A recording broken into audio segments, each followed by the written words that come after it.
হ্যাঁ গাইস, বলেন তো আমি এখন কোথায় আমার জন্য ভিউ দেখে আপনারা বুঝে গিয়েছেন। হ্যাঁ, আপনারা ঠিকই ভেবেছেন আমি এখন কক্সবাজারে কক্সবাজার যাব আর ভ্লগ হবে না, কি হতে পারে গাইস? সঠিক তো বলেছেন।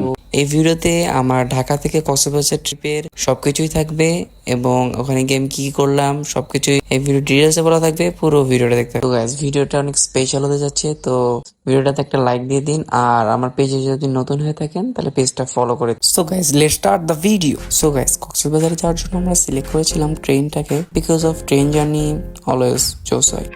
এই ট্রিপে আমার সাথে ছিল আমার আম্মু। ইয়েস গাইস, আপনারা ঠিকই শুনেছেন, আমার আম্মু আমার সাথে যাচ্ছে এই ট্রিপে। যেহেতু আমরা রাতে ডিনার করে বেরোতে পারিনি, তাই আমরা চলে গেলাম খাবারের দোকানে। খাবার কিনে নিয়ে ভাবলাম যে ট্রেনে উঠে পরে খাবো, তাই জন্য আমরা 5 প্যাকেট বিরিয়ানি নিয়ে নিলাম। বিরিয়ানি নেওয়ার শেষে আমরা আবার চলে আসলাম স্টেশনে। দেখতেছিলাম যে আর কতক্ষণ পর আমাদের ট্রেনটা আসবে। ট্রেন আসার জন্য কিছুক্ষণ ওয়েট করতেছিলাম। এরপর স্টেশনে তার কিছুক্ষণ পরে ফাইনালি ট্রেন চলে আসলো। অলরাইট গাইস, প্রায় 1 ঘন্টা বসে থাকার পর ফাইনালি ট্রেনটা আসলো। তো গাইস, এরপর আর কি ফাইনালি ট্রেনে উঠে পড়লাম। সিটে বসার সাথে সাথে জুতা খুলে আমার স্লিপারটা পরে নিলাম, বিকজ অফ লং জার্নি, প্রায় 12-13 ঘন্টা জার্নি হবে, তাই আমি জুতা পরে থাকতে পারবো না। এরপর এখানে একটু বসে ওয়েট করতেছিলাম ট্রেনটা কখন ছাড়বে। তার কিছুক্ষণ পরে আমাদের ট্রেনটা ফাইনালি ছেড়ে দেওয়া হয় এবং আমাদের কক্সবাজারের জার্নি স্টার্ট হয়ে যায়। পরে কিছুক্ষণ ট্রেন চলার পর অনেক খিদা পেয়ে যায়, কারণ হলো গিয়ে আমরা বাসা থেকে খেয়ে আসিনি, ডিনার করে আসিনি। দ্যাটস ওয়াই ভাবলাম যে খেয়ে নেওয়া যাক। আর এরপর খাওয়ার শেষে একটু চিপস খাইলাম। চিপস খাওয়ার শেষে আবার চা খাইলাম। তো চাটা অনেক মজা ছিল বাই দ্য ওয়ে।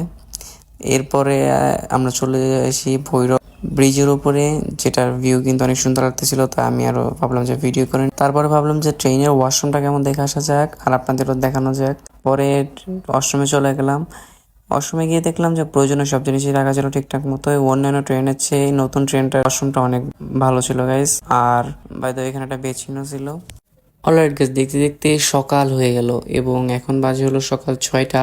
আশা করি খুব শীঘ্রই আমরা পৌঁছে যাবো। সো গাইস, রাইট নাও আমরা আছি আমাদের হোটেলের একদম পাশে, যেটা কিনা কলাতলি। আর বর্তমানে আমরা আছি একটা রেস্টুরেন্টে, যেটার নাম শালিক রেস্টুরেন্ট।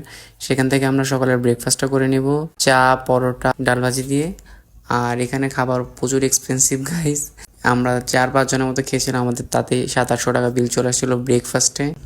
এমনিতে এই রেস্টুরেন্টের ইন্টেরিয়র ভালোই আছে, বাট প্রাইস প্রচুর বেশি। পরে রেস্টুরেন্ট থেকে বেরোয় দেখি বৃষ্টি শুরু হয়ে গেছে প্রচুর আকারে। পরে বৃষ্টি থেকে তাড়াতাড়ি বাঁচার জন্য চলে গেলাম আমাদের হোটেলে। আমরা যে হোটেলটাতে থাকছি সেটা হলো এই হোটেল, হোটেল সি মন গাইজ, যেটা কিনা একটা 4 স্টার হোটেল। পরে আমরা চলে গেলাম হোটেলের রিসেপশনে। এখানে আমাদের চেক ইন করা লাগবে। চেক ইনের জন্য এখনও আমাদের আরও 2 ঘন্টা বসে থাকা লাগবে গাইজ। তো বোরিং সময় কাটছিল দেখে আমি আরও এই হোটেলটা ঘুরে দেখছিলাম। সো গাইস, ফাইনালি আমাদের হোটেলে চেক ইন হয়ে গেল। অনেকক্ষণ নিচে বসেছিলাম। তো হোটেলে ঢোকার সাথে সাথে আমি চলে আসলাম হোটেলের বারান্দাতে এই অসাধারণ সি ভিউ দেখতে।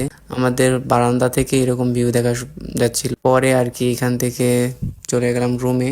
আপনাদের একটু রুমটা দেখায়, আমাদের রুমটা। ওভারঅল আমার রুমটা ভালোই লাগছে, আর রুমের বেডটা বেশি ভালো লাগছে আমার। আর এখানে গাইজ আমি একটু মিরর শট নিতেছিলাম। পরে আর কি পরে এসিটা সেরে একটা শুয়ে পড়লাম, কারণ অনেক দূর থেকে জার্নি করে আসছে অনেকক্ষণ ধরে। এখন একটা ঘুম প্রয়োজন। অলরাইট গাইজ, ঘুম থেকে উঠে পড়লাম। আর এখন অলমোস্ট 3টার মতো বাজে, আর বাইরে প্রচুর রোদ উঠে গেছে। আর এখন আমরা যাবো হলো গিয়ে বিচে। ঘুমের টাইম খুবই শর্ট ছিল গাইজ, তো 2 ঘন্টা ঘুমাইতে পারছি। তো ফাইনালি রেডি হয়ে বেরোয় পড়লাম বিচে যাওয়ার উদ্দেশ্যে। ওই জায়গায় ভিউ দেখো। তারপর হোটেল থেকে নেমে চলে গেলাম বিচে। আর বিচ একদমই কাছে আমাদের হোটেল থেকে, মাত্র 2 মিনিট হেঁটেই যাওয়া যায়। রোদে আমার শরীর পুড়ে যাচ্ছিল গাইস, এত আকার রোদ উঠছে। সকালবেলা রোদই ছিল না, বৃষ্টি হইতেছিল, আর এখন আবার রোদ উঠে গেছে। যাই হোক, তারপরে এই ভিউ দেখে মনটা শান্তি হয়ে দূর জার্নি করে আসা সার্থক হয়ে গেল এই সমুদ্রের পানিতে পা ভিজাতে পেরে। রাইট নাও আমরা যে বিচটাতে আছি এটার নাম হলো কলাতলি বিচ। কক্সবাজারে অনেক বিচ রয়েছে গাইস, এর ভিতরে এটা একটা। আর এছাড়াও আমরা আরো অনেক বিচে গিয়েছিলাম, সেগুলোর ভিডিও আপনারা পার্ট 2 এবং পার্ট 3 দেখতে পারবেন। এটা হলো কি কক্সবাজারের মেইন বিচ। এছাড়াও আরেকটা বিচ রয়েছে যেটার নাম কিনা লাবণী বিচ, তো মেইন বিচ গাইস।